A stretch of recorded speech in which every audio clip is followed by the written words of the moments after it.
Halo, perkenalkan nama saya Jonathan Sumarmata dari Fakultas Ilmu Hukum dan Komunikasi Program Studi Ilmu Hukum, NIM 22C10077. Kali ini saya akan menjawab beberapa pertanyaan dari dua video yang Bapak dosen berikan. Tapi sebelum memulai menjawab pertanyaan, alangkah baiknya kita awali dengan berdoa terlebih dahulu.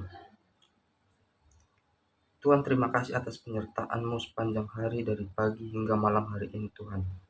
Tuhan, sebentar lagi kami akan memulai perkuliahan. Kiranya Tuhan yang sertai kami dari awal, pertengahan, hingga akhirnya, Tuhan. Berkati juga Bapak dosen yang akan menyampaikan materi perkuliahan ini, Tuhan. Tuhan, berkati juga pekerjaannya, agar apa yang Bapak dosen sampaikan dapat kami terapkan di dalam kehidupan kami masing-masing, Tuhan. Hanya ke dalam tangan penyertaan-Mu, Bapa, kami serahkan jalannya perkuliahan kami pada malam ini. Kami berdoa dan mengucap syukur hanya di dalam nama anak-Mu Tuhan Yesus Kristus, Tuhan kami. Amin. Pertanyaan pertama. Menurut ideologi agama dan keyakinan Anda, bagaimana cara kita menjalin relasi dengan sesama supaya harmonis dan maju sejahtera bersama? Menurut saya, cara yang dapat kita lakukan untuk menjalin relasi dengan sesama meskipun berbeda-beda adalah dengan saling menghargai dan menghormati antar sesama manusia tanpa memandang suku, ras, dan agama. Kita harus memandang keberagaman sebagai sesuatu hal yang positif. Sebagai umat Kristen, kita diajarkan untuk hidup saling menghargai dan mencintai sesama kita.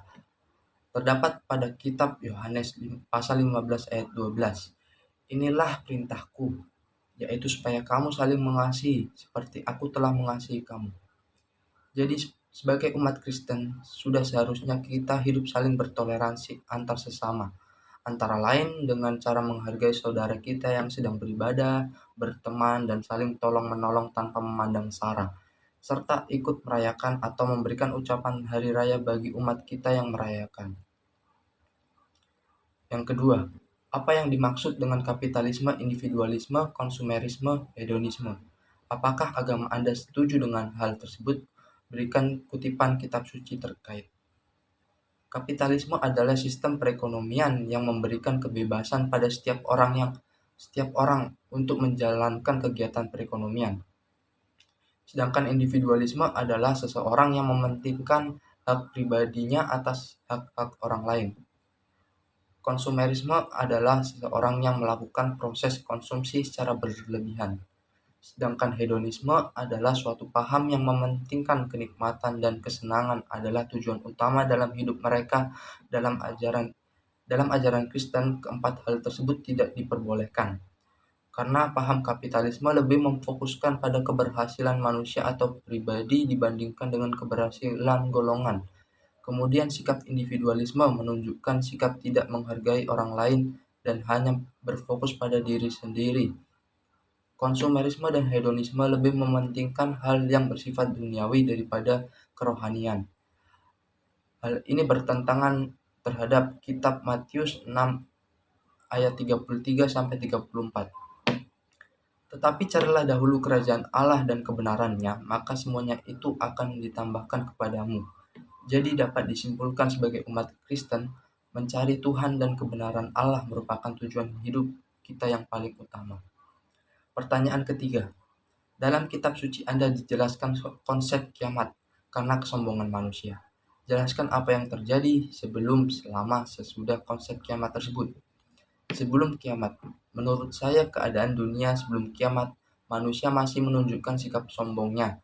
Selama masa sebelum kiamat, Tuhan selalu memberikan peringatan dan pengajaran dan kesempatan untuk manusia agar bertobat. Seperti kisah Menara Babel, kasus Black Death, dan seperti sekarang ini kita dihadapkan dengan adanya pandemi virus COVID-19. Tuhan selalu memiliki kemurahan bagi kita umatnya untuk selalu kembali pada jalannya yang benar dan selalu mengingatkan agar kita tetap selalu dekat dan datang dan mencari kebenarannya. Selama kiamat, berdasarkan Alkitab yang saya baca, terutama dalam kitab Wahyu, keadaan dunia selama kiamat yaitu akan terjadi kesulitan hebat di dunia ini yang belum pernah terjadi selama bumi diciptakan. Manusia-manusia yang menjadi buah sulung gereja akan mengalami kebangkitan pertama yang akan hidup kekal bersama Allah di kerajaan surga yang mulia. Sedangkan manusia yang tertinggal akan mengalami kesulitan di dunia ini. Setelah kiamat kita umat manusia akan diadili oleh Tuhan yang Maha Adil berdasarkan perbuatan kita di dunia. Bagi orang-orang yang mengalami kebangkitan pertama akan hidup kekal bersama Allah Bapa di surga, dan Tuhan akan menciptakan bumi dan langit yang baru untuk umatnya yang setia padanya sampai akhir hidupnya. Pertanyaan keempat, apakah kita diperbolehkan mengasihi teman-teman yang beragama atau berbudaya lain? Jawabannya tentu saja boleh, bahkan kita justru diwajibkan untuk saling mengasihi dan saling menghargai. Perbedaan di dalam keluarga dan juga saat kita bersekolah pun, kita selalu diberi nasihat bahwa kita itu hidup di antara berbagai macam perbedaan baik suku, ras, dan agama dan budaya. Maka dari itu, jika kita tidak diperbolehkan untuk saling mengasihi atau menghargai perbedaan, sama saja kita akan memicu api permusuhan dengan orang lain. Dalam ayat kitab suci Yohanes pasal 13 ayat 34 dikatakan demikian. Aku memberikan perintah baru kepada kamu, yaitu supaya kamu saling mengasihi. Sama seperti aku telah mengasihi kamu, demikian pula kamu harus saling mengasihi. Yang kelima, menurut agama Kristen, pengampunan adalah pembebasan atau pelepasan dari dosa atau kesalahan. Kita harus mengampuni sesama walau seberat apapun itu, karena kita sudah terlebih dahulu diampuni oleh Allah sebagai bentuk kasih-Nya. Dalam mengampuni, kita harus penuh hati dan tulus. Tidak boleh ada celah sedikit pun. Saya mengambil salah satu kutipan ayat Alkitab mengenai pengampunan, yaitu terdapat pada Matius pasal 6 ayat 14-15. Karena jikalau kamu mengampuni kesalahan orang, Bapamu yang di surga akan mengampuni kamu juga.